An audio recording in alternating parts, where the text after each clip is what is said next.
Cité par Business Week, Michael Chui, analyste de McKinsey, disait récemment « Le potentiel de cette technologie est si immense qu'il est impossible d'estimer la valeur du marché correspondant. » Le World Economic Forum, pour sa part, l'a mise en tête des 10 technologies émergentes les plus prometteuses.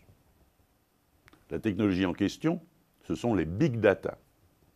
Big data, c'est le nom donné aux technologies permettant d'exploiter et de donner un sens pertinent aux fantastiques masses de données disponibles, notamment sur Internet. Hier, on appelait cela data mining. Le nom a changé car, disent les aficionados du big data, more is different. Les volumes mis en jeu ainsi que le traitement en temps réel impliquent la mise en œuvre de technologies entièrement nouvelles. De multiples startups s'y sont attelées, en particulier dans la Silicon Valley. Elles proposent déjà des outils performants pour exploiter des masses de données. Les promesses de ce nouvel Eldorado informatique n'ont pas échappé aux grands acteurs américains. IBM, déjà leader du domaine, vient d'investir 100 millions de dollars supplémentaires dans la R&D sur le sujet. L'État américain a récemment développé 200 millions de dollars pour la R&D sur les big data. Mieux, General Electric va ouvrir le mois prochain un centre de recherche de 400 personnes entièrement consacré au sujet.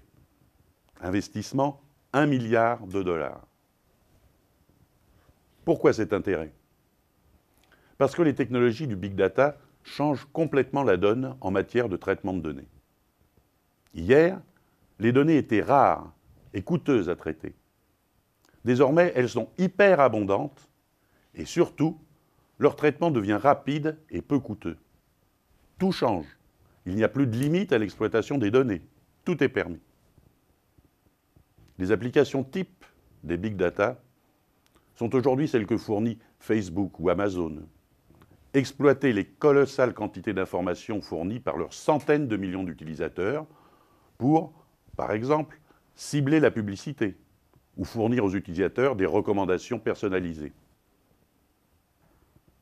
Cette utilisation marketing, dont toute grande entreprise peut profiter à son niveau, est aujourd'hui la plus évidente. Mais ce n'est qu'un aspect de l'affaire. Si General Electric s'y intéresse, c'est pour soutenir son activité industrielle. Par exemple, pour, à partir des données récupérées sur le fonctionnement de ses moteurs d'avion, fournir des recommandations aux utilisateurs pour l'aide à la maintenance. IBM, lui, aide notamment les compagnies pétrolières à mieux exploiter les puits de pétrole à partir des données recueillies. Le plus important, toutefois, n'est pas là. Les phénoménales capacités de traitement désormais disponibles ouvrent en réalité la voie à une multitude d'autres applications potentielles. Elles sont à peine envisageables aujourd'hui. Mais tous les spécialistes s'attendent à voir des myriades de start-up se développer pour bâtir de telles applications à partir de l'exploitation intelligente des données. Exemple, cette start-up israélienne qui, à partir des données recueillies sur les téléphones mobiles des automobilistes, fournit des indications précises sur les bouchons routiers en temps réel. Question. La France peut-elle se faire une place dans le secteur?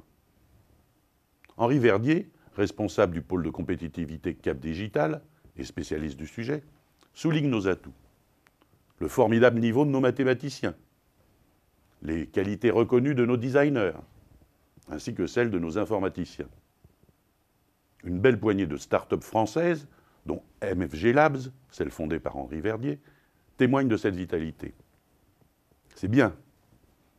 Mais face aux investissements massifs des entreprises telles que General Electric ou IBM, on se sent toutefois un peu démuni. Pourra-t-on suivre le mouvement? Il y a bien un appel à projet concernant les big data. Il a été lancé le 4 mai dernier dans le cadre des investissements d'avenir. Mais que pèsent ces 25 millions d'euros? Et dernière question, y a-t-il une entreprise française prête, comme General Electric, à investir massivement sur le sujet?